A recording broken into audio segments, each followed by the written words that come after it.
Hey, you. You're finally awake. Hello everyone and welcome back to the channel. Today we're looking at the Game Boy Advance and some underrated games that you all need to give a go. While they may not be on the top 10 list for the Game Boy Advance, I definitely think these games deserve the spotlight shined on them. If there's ones I need to talk about, put them in the comments below because we can always do another video. If you do believe I deserve it, please hit that like button as that's what helps the channel grow, as well as hitting the subscribe and notification bell. There's also the podcast, and we've got a free Discord, and I'd love to see you over there, and the link is in the description below. Right, let's get into it, shall we? More underrated games for the Game Boy Advance. Metal Slug Advance. Translating the Metal Slug franchise, famous for its massive hand-drawn 2D sprites and chaotic pixel-sick explosions, to the modest hardware of the Game Boy Advance was a daunting task. Most expected a compromised light version of the arcade experience. Instead, SNK and Noise Factory delivered a bespoke entry that many consider one of the best action games on the system. You play as recruits Walter or Tyra, landing on an island to take out the Ptolemaic army. It features all the series staples, heavy machine guns, tanks, and hostage rescue. Unlike the arcade versions, which are all one hit and you die, quarter eaters, Advance introduces a health bar and a card system. It manages to maintain that legendary SNK crunchy animation style on a screen the size of a business card. Metal Slug Advance succeeds because it didn't try to be a port, it tried to be the perfect handheld first iteration of the series. In an arcade, dying in one hit is part of the business model. On a handheld, where you might be playing on a bumpy bus, one-hit deaths can be frustrating. By giving the player a health bar, the game shifts from the perfect dodging to tactical survival. It feels more like a handheld adventure like Metroid or Mega Man than a port of a cabinet game. The card collection system is the secret sauce of the game.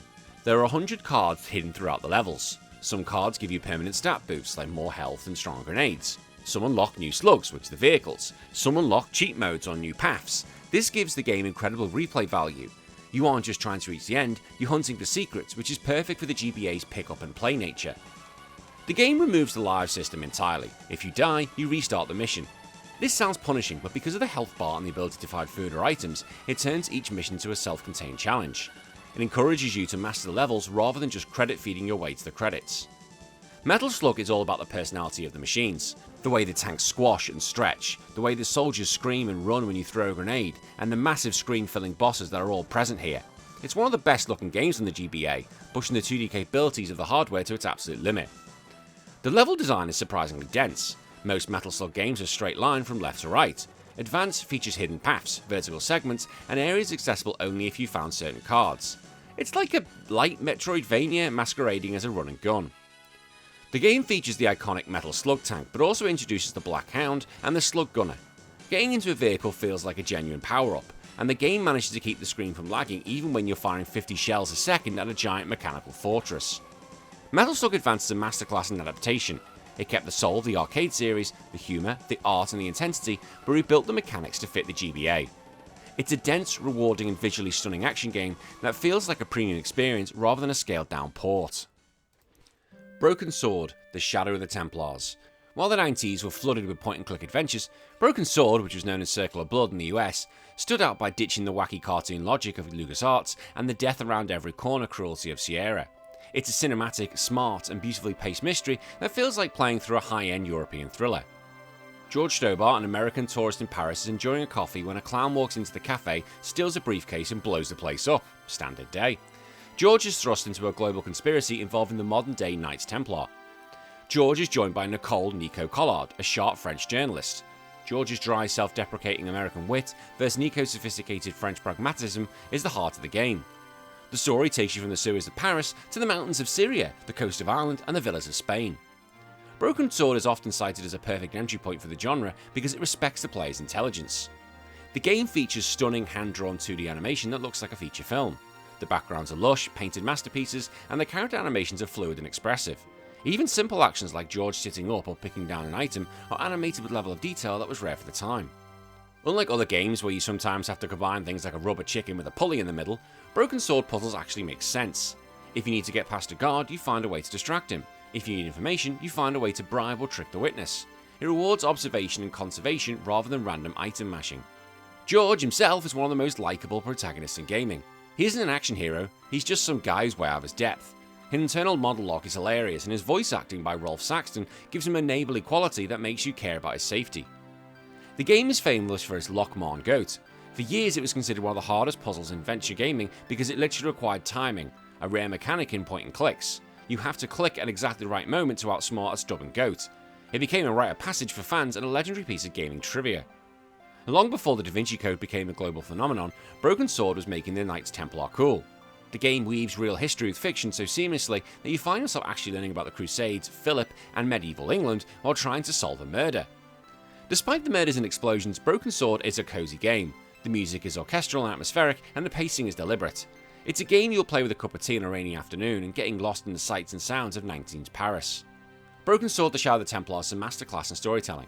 It proved that point-and-click games could be mature, grounded, and genuinely funny without relying on the slapstick. It's the gold standard of how to write a mystery in a digital medium. TMNT. Released to tie in with the CGI movie, the game had no right being as good as it was.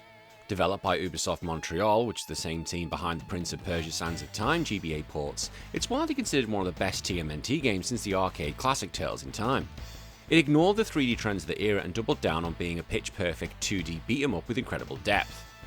While following the basic plot of the 2007 film, the game focuses on the friction between the brothers. You fight through the streets of New York City, sewers, and construction sites. It's a side-scrolling brawler, but borrows heavily from the spectacle fighter genre like Devil May Cry and the movement of Prince of Persia. The gimmick here is that you pick one turtle for a stage, but you can call in your brothers for an assist attacks or perform massive team-up moves. This isn't just good for a movie game title, it's one of the finest brawlers ever made for a handheld. The combat feels good. When Raphael slams a sign to a Foot Clan ninja or Mikey swings his nunchucks, the screen shakes slightly, and the sound effects are crisp. Unlike the button mashers of the past, this game features a robust combo system. Air juggles, and the ability to bounce enemies off walls. In many TMNT games, the turtles just feel like different coloured sprites with slightly different ranges. Here they feel like different characters. Leo, the all-rounder with precision strikes, Raph, a heavy hitter with berserker grab, Donnie, long-range reach and technical moves, Mikey, fast, high-energy aerial combos. And since Ubisoft Montreal developed it, the platforming section is surprisingly fluid. The turtles can wall run, vault over obstacles, and swing from poles. These segments break up the combat perfectly and make you feel like an actual agile ninja rather than a slow-moving tank. As you defeat enemies, you earn experience points to buy new moves and upgrades. You can also find family coins to boost your brother's assist attacks. This gives the game an addictive just one more level loop that most arcade brawlers lack. The sprite work is also some of the best in the GBA. The turtles have fluid animations, the backgrounds are moody and detailed, perfectly capturing the rainy New York City vibe of the movie, and the boss sprites are massive. It pushed the GBA's hardware to its absolute limit right as the DS was taken over. Each level is packed with hidden items and secret areas that require specific turtle abilities to reach.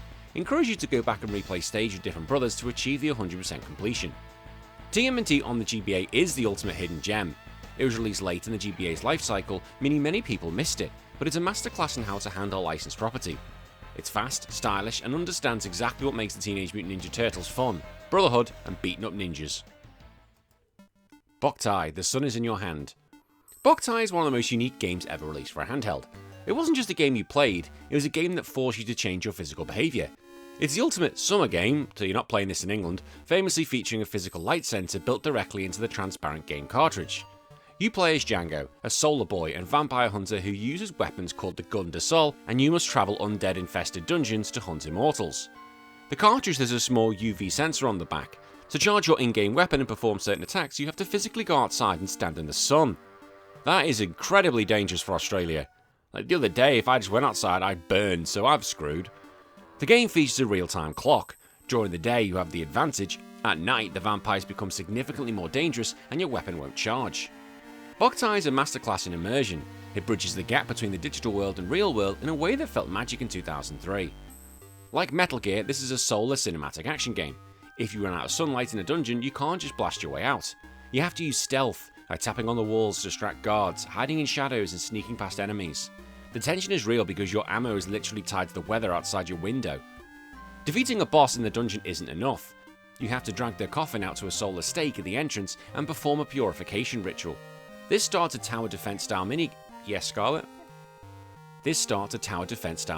where you have to protect the coffin from ghosts while the sun burns the vampire away. If a cloud passes over the sun in real life during this fight, the purification slows down, making the experience incredibly visceral. Again, going back to England, sorry to just go off topic, there's no chance here because it's just cloud. I'm sorry, that's what Britain is. The game rewards you paying attention to the environment. If it's a bright sunny day, you're a god. If it's raining or nighttime, you have to play a completely different, much more cautious game. It turns checking the weather forecast into legitimate RPG strategy. The game uses a beautiful isometric perspective with vibrant stylized colours. The character designs have that classic Kojima Konami style, the sleek, gothic and full of personality. The way light and shadow rendered on the GBA screen is impressive, especially considering how much the game relies on those visual cues for gameplay. During your journey, you're accompanied by Master Otenko, a sunflower-headed spirit who acts as your guide. He provides constant feedback based on the sunlight levels. If the sensor's getting too hot, literally, he'll warn you to take a break, adding a caring meta layer to the game that promotes healthy play habits. Again, this is Australia, I'd be cooked within 5 minutes. The gun itself, the gun de sol, is highly modular. You'll find different frames, lenses and batteries throughout the world. This allows you to change your firing patterns, spread, beam, rotation to suit different enemy types, giving the game a depth of full-fledged action RPG. Boktai is a legendary experiment that actually worked. It's a game that is intrinsically linked to the hardware it was born on. Playing on an emulator or a screen without the sensor loses the soul of the experience. It made kids go outside, sit in their porches, and feel like they were part of the secret order of solo warriors. Turbo Turtle Adventure. Often overlooked because of its generic title and budget box art, this GBA title is actually a spiritual successor to the classic arcade game Marble Madness. I love that game. It's a precision-based platformer that trades a rolling marble for a turtle in a shell. It is a masterclass in simple to learn but infuriating to master gameplay that actually rewards patience and physics-based logic. You control Turbo the Turtle, and he's been tasked with traversing a series of floating, trap-filled islands to collect pieces of a magical amulet. You don't walk in the traditional sense, you roll. Your momentum, the tilt of the world, and the friction of the surface all dictate how you move. The world is out there to kill you. You'll face spinning saws, disappearing floor tiles, gusting winds, and narrow tightrope bridges that require pixel-perfect accuracy. The game is the ultimate flow state experience for the GBA. Once you understand the physics, it can become a hypnotic challenge. For a GBA game released in 2002, the sense of weight's incredible. When Turbo rolls down a hill, he gains realistic velocity. If you try and turn too sharply at high speed, you'll skin off the edge. It forces you to think 3 steps ahead of your current position, much like a racing game or a game of pool. The levels are short, but they're designed with layers of difficulty. The safe path, which is easy to navigate but yields fewer points and takes longer, or the turbo path requires high-speed jumps and risky maneuvers over pits, but rewards you with a faster time and hidden collectibles. The game introduces new mechanics at a perfect pace. 1 minute you're dealing with the slippery physics of an ice world, and the next you're being tossed around by fans in a mechanical factory. It never stays on one idea long enough to get boring, which is vital for a puzzle game. And because the levels are brief, the penalty for falling off a ledge is minimal, you just restart the stage. This creates a highly addictive loop where you find yourself saying, I can do that jump better, over and over until you perfected the level. Turbo Turtle uses a very clean, bright, isometric art style. This isn't just for looks, it's functional. In a game about precision, you need to see exactly where a ledge starts and ends. The high contrast colours makes the hazards pop, so you never feel like the game cheated you with a hidden trap. Occasionally the game does throw a boss encounter at you. These aren't combat focused, remember Turbo isn't a ninja, they're all high speed survival chases. These sections test your mastery of the rolling mechanics under extreme pressure, providing a great sense of climax to each world. Turbo Turtle Adventure is a reminder to never judge a game by its cover. It's a tightly polished, mechanically sound physics puzzler that provides a genuine challenge. It's perfect for the GBA because it's easy to play in short bursts, yet it has enough depth to keep you hooked for hours as you chase the perfect run. Wade Hixon's Counterpunch. Released late in the GBA's life by Inferno Games, this is a love letter to Nintendo's Punch-Out series. But instead of playing as a clean-cut guy Little Mac, you play as Wade Hixon, a greasy-haired regular guy whose car breaks down in the eccentric town of Big Piney. To pay for his car repairs, he has to punch his way through the local boxing circuit. That makes sense. It is arguably the best boxing game on the GBA and a masterpiece of personality and animation. It's a first-person arcade boxer. You see the back of Wade's head, which is semi-transparent, as you square off against a colourful cast of weirdos. It's all about pattern recognition. You duck, weave, and block to find openings, then unleash jabs, hooks, and super moves. Unlike Punch-Out, Wade earns cold hard cash for his wins, and you use this money to buy new moves from Uncle Gabe, a shady guy in an alley, or to fix your car. Counterpunch takes the Punch-Out formula, injects it with that 90s cartoon energy and deeper RGB mechanics. This is one of the most expressive games on the GBA. Your opponents aren't just static sprites, they're bursting with life. You fight characters like Rocco, a mobster who tries to hit you with a lead pipe, sure it's not allowed in boxing, Sweet Pea, a pimp-inspired fighter, and even a gorilla, that's definitely not allowed. Their tells are hilarious and cleverly integrated into their animations. In most arcade boxes, your moveset is fixed. Here you can customize Wade's super moves. You can upgrade a piston punch, a drunken monkey style move, or a sucker punch. This allows you to tailor your strategy to specific opponents, adding another layer of depth that keeps the gameplay fresh. Big Piney feels like a real, a bit insane place. The game uses a map screen where you visit different locations, talk to NPCs and buy upgrades. It gives the game a sense of adventure that most sports games lack. It feels like you're starring in a cult classic Saturday morning cartoon. Wade has a tension gauge. If you fight aggressively and time your dodges perfectly, your tension rises, allowing you to use your special moves. However, if you take hits, you lose tension. It rewards flow state gameplay. When you're in the zone, you just feel unstoppable. The dialogue and the scenario is legitimately funny. Wade is the classic everyman hero, who's perpetually annoyed by the freak show surrounding him. The pre-fight trash talk is clever, and the ending of each match is satisfying and over the top. Matches are short and intense, making it the perfect GBA game. The save system is generous and the difficulty curve is balanced. It starts easy enough for anyone to play, but gets brutally challenging towards the end, requiring genuine mastery of the counterpunching system. Wade Hixon's counterpunch is a triumph of style and substance. It took a dormant genre, the arcade boxer, and modernised it with personality, humour and a rewarding progression system. It's one of the coolest games in the GBA library and a must-play for anyone who misses the glory days of Punch-Out! And finally, Dragon Ball Advanced Adventure. I can't believe this game existed considering I played Legacy of Goku all those years ago. Oh my god, and to be fair, when I was first editing this I said Legacy of Goku and I was thinking of keeping that, but no, Legacy of Goku is a pile of poo. But Dragon Ball Advanced Adventure is not. While most Dragon Ball games focus on the Z era with flying super warriors and screaming matches, this GBA masterpiece goes back to the roots of the original series. It covers the story from Goku meeting Bulma all the way to the climactic battle against King Piccolo. It's widely considered one of the best 2D action platformers on any handheld, ever. Dragon Ball Advanced Adventure is a side-scrolling beat-em-up that follows young Goku's journey. You navigate through forests, caves and Red Ribbon Army bases, fighting grunts and bosses. Most of the game is a platformer, but when you reach a tournament or a major boss, it switches to a one-on-one fighting game engine with its own unique mechanics. Goku uses his power pole for reach and his signature Kamehameha for devastating range damage. This game is a love letter to Akira Toriyama's world, built with a level of polish that puts modern AAA games to shame. The graphics here are stunning. Goku's animations are fluid and bouncy, capturing his childlike energy perfectly. The game uses a bright, manga-accurate colour palette, and the background art is beautiful. When Goku spins his power pole or charges a blast, the visual feedback is incredibly satisfying.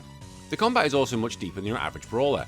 You can launch enemies into the air, chase them with the dash, and perform aerial combos. It feels fast, responsive, and incredibly Dragon Ball. You aren't just mashing one button, you're flowing between melee, pole strikes, and ki blasts.